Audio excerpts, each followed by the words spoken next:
Okay, how's everybody doing this evening?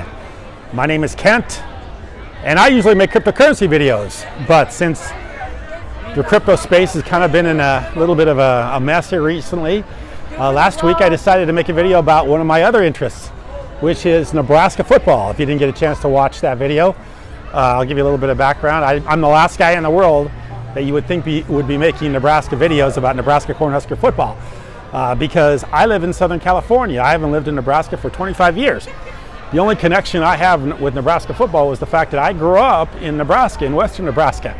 So, and the fact that they were really, really good, and it made an impression on me as a young man, as a young person, grew up in Nebraska. I got interested in the program, followed it for quite a few years, then moved out to California. Been, totally disconnected with Nebraska for the last 25 years, but I still follow the program because it had that kind of impact on me. Because they were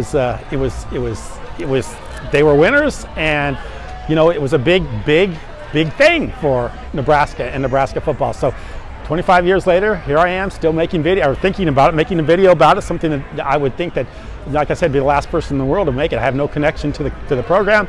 I live out here, my family lives out here. My kids didn't even go to school in Nebraska. They went to school here in Southern California. But like I say, it's been of an interest of mine, and I made a video last week as a diversion because of the crypto kind of going sideways and backwards and downhill. I decided to make a video about something else I was kind of interested in, which was Nebraska football. Didn't think anybody would watch it, but lo and behold, it got like 3,000 views and almost 100 comments, and I really enjoyed reading the comments. Had some old friends comment on that section and enjoyed that, and enjoyed reading people's what other people felt about the program, and kind of enjoyed reading other people having similar backgrounds as me. Grew up in Nebraska, followed the program, still follow the program today, and are very interested in what's going on. And the other reason why I made the video is because I believe that they should hire Mickey Josephs as the head coach for the University of Nebraska. And I made that video because I was hoping to put that out there because I wanted Josephs to be hired, still do. And that's the reason I made the video. So tonight I'm going to make another one. Not that I'm going to quit the crypto, I'll be making some other videos about the cryptocurrency, but right now, today is a pretty big day for Nebraska football. And of course, tomorrow's a game with Michigan, which is going to be a huge game. It's going to be an interesting game to watch because Michigan's a very good team, and Nebraska isn't so good right now. So, and of course they've got a lot of challenges, and of course Mickey Josephs has a lot of challenges. And I'm going to talk about that for a second. First of all, a lot of people are blaming Mickey because of the fact they don't think they're playing the right quarterback. And Mark Whipple, who's the person that was hired to direct the offense this year, is going with a guy by the name of Chubba Purdy, as opposed to Logan Smothers, who is more of an option running kind of quarterback. And people are kind of holding that against Mickey, as well as the fact they're holding a lot of the fact that Mickey's not winning. He hasn't won the last 2 games. But I don't think you can hold that against Mickey. First, number one, he didn't hire Mark Whipple. Scott Frost did. All Josephs is doing is going with what they decided to do at the beginning of the year, which is hire an offensive coordinator, who is Mark Whipple, who I think is doing a pretty good job. But he's doing something a lot of people are unhappy with because he's playing a guy that people don't think they should be playing. But neither quarterback has really shined. I mean, Logan Smothers has his good positive things, but he also has done some plays that aren't so good too. So you can't hold that against Josephs, and you can't hold the fact that he's losing against him either, because he didn't build this team. He didn't recruit these players. He didn't recruit the offensive line. He's not the guy. He's given the play calling responsibility over to the guy that they hired to put in charge of playing the calls, which is somebody who's probably very well prepared, or guy coached in the pros. He's coached a long time in college. He's well equipped to call these plays, and I think Joseph is relying on him, and I think that's probably the right idea right now, and that's what they should do. And you shouldn't hold that against Mickey and making not the coach because they're playing the wrong guy at quarterback, or because the offensive line isn't holding up and protecting Casey Thompson and the quarterbacks. So those aren't reasons not to make Josephs the head coach. I mean, Josephs has got to be the head coach because Number one, he has a connection to the program. He has a history with the program. The whole reason why I'm here tonight making this video is because of the history, because of tradition, because of the black shirts, because of the walk-on program, because of the continuous sellouts, the 90,000 support every time they play a game in Memorial Stadium. The history with Devaney and Osborne and all these guys. This is the reason why there's a connection, and I think it's important for the coach to have that connection. And Mickey Joseph has that connection. And I think if they bring in somebody like a Dave Aranda or the guy from Kansas or Kansas State, you know, some of those guys, yeah, they have maybe they did something with Nebraska a long time ago, but they don't have the connection like a Mickey Joseph, who actually played under Osborne.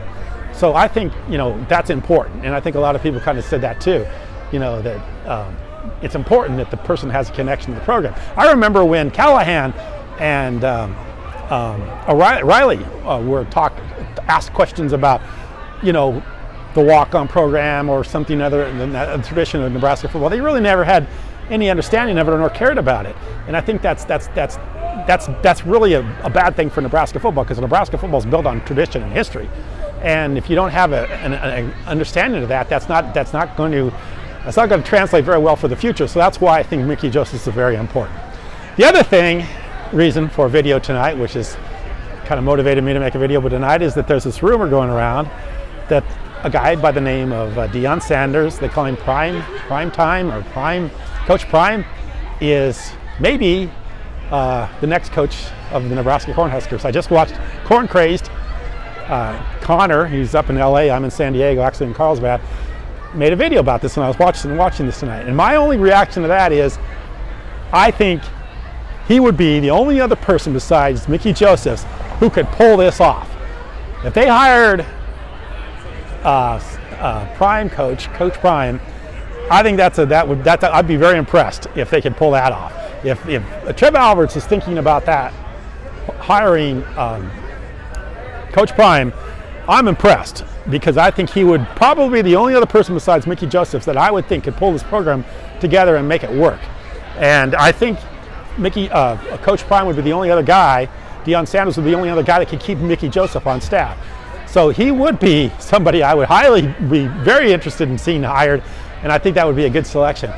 Mainly because he relates well to players, he recruits well, and I think he can take this program to where it needs to be. And whoever gets hired this next time has got to get this program to where it needs to be, because if they let this program languish any further or die any further or go south any further, they're going to lose it. They're going to lose it, because people like me, you know, we're getting older, and there's fewer and fewer of us, and we're the ones that are probably the big supporters of this program, because the kids that are watching it today, they're not interested in Nebraska football because Nebraska football hasn't done anything in the last 20 years.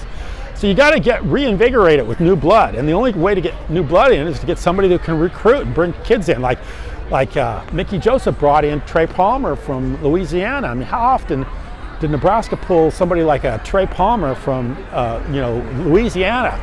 You know, that was the one knock on Osborne. He could never recruit. He couldn't recruit with Barry Switzer. I mean, he could coach better than Barry Switzer, but he couldn't recruit better than Barry Switzer. So that's why, you know, he would go. The only game that they would lose every year would be Oklahoma, because Switzer would out-recruit Osborne. Well, that's the way this coach, Deion Sanders and Mickey Joseph, would work together in recruiting. You got to recruit, because if you don't recruit, in a few years you're going to be playing USC and UCLA. And believe me, if you watch the Alabama game with LSU, the both quarterbacks from LSU and Alabama came from Southern California. So they've got an incredible amount of talent out here in Southern California. You start playing USC and UCLA every year with the talent pool they have, and you can't pull top players into Lincoln, you are not going anywhere. You are going to be in the middle of the pack, if even that. So if they want to make success like they did in the 70s, the 80s, and the 90s, they need to recruit top-notch players. And the kind of people that can do that are the Mickey Josephs and Deion Sanders of the world. They can relate well to the players, and they can bring those kind of players in. And if you don't bring those kind of players in, you will be middle of the pack, Big Ten. You will not ever compete with the teams that are, you know, in Ohio State's, Michigan's, UCLA's, and USC's, because they got the talent out here. You know, but the interesting part about it is they have the talent, but they don't have the fan interest. I've lived out here for 25 years. I've never had anybody ask me about UCLA football or USC football. If I walked down the street and started talking to people, nobody would have a clue about what's going on with USC football or UCLA football. It just doesn't have interest. Nobody cares. But in Nebraska, everybody cares. People have an interest. And I think that's, when I think about why would a guy like Deion Sanders go back to Nebraska? Because Deion Sanders is all about fan support. He wants people in the stadium. He wants to be able to play in a conference where you're playing against, the top competition in the country, which is either the Big Ten or the SEC. The Big Ten is Michigan, Ohio State, and soon to be UCLA and USC. And I think that's a stage he wants to play on. He wants to be in that arena. So I think that's why he would come to Lincoln, because Lincoln, University of Nebraska, is going to be playing in the top level football here in a few years with the top programs in the country, in that Big Ten conference. And so I think that's why Deion Sanders would come to Nebraska, because of that reason. A lot of people think that he's a little bit too much flash for Lincoln, but I think he realizes that he wants the fan support. He's all about fan support. He's about the stadium being filled up, and he's about playing in a major football conference. So that's why I think he would come, and I hope he does come, because if he comes and they can keep Joseph, that will be a team in a few years that will be reckoned with in the Big Ten. You won't be in the middle of the pack, and you won't be at the bottom of the league. You'll be probably one of the top programs, if not the top program in the country. So that's why I hope they could bring in Deion Sanders and hopefully retain Mickey Joseph. That happens. If that doesn't happen, I hope they hire Mickey Joseph. Don't go for some of these other guys, like the guy from Baylor or some of these other guys. They're not going to bring this program back to where it needs to be. And it's always kind of interesting to me that they're picking guys that really aren't winning that many games right now. They're not winning national championships. The guys they're looking at beyond Mickey Josephs, they're not winning national championships. They're just, they're good coaches and they're doing well, but they're not winning national championships. You're going to have to think out of the box. You're going to have to think of a Deion Sanders or somebody like that to bring this program back to where it was in the 90s, where it was winning, almost won 3 national championships in a row, which was almost unheard of. So yeah, if you want to get back to the national championships games, you want to get back to that level of status, you got to bring in a Deion Sanders. You got to keep a Mickey Josephs. You got to bring players in. Forget about coaches that have experience in the Big Ten. Forget about coaches that have a long resume of coaching in the NFL and a bunch of college teams that have maybe a little bit few more wins and losses. But you can't have the Mike Rileys, or you can't have the Callahans. You got to have somebody outside the box. You have somebody that really relates well to players. You got to have somebody that really understand the mind of today's athletes and what they want, where they want to go, and build a relationship with them, because that's what Mickey Joseph is about. He's about relationships. If you look back into his history, he's about building relationships with kids. When they had the hurricane and taking them to Florida and taking care of them, he's about building relationships. Deion Sanders is about that. He's interested in the players and he connects well with them, stuff like that. That's what you need. So hopefully they get it right this time, because if they don't get it right this time, I don't think there's much hope for the future. I appreciate you watching. Thank you very much.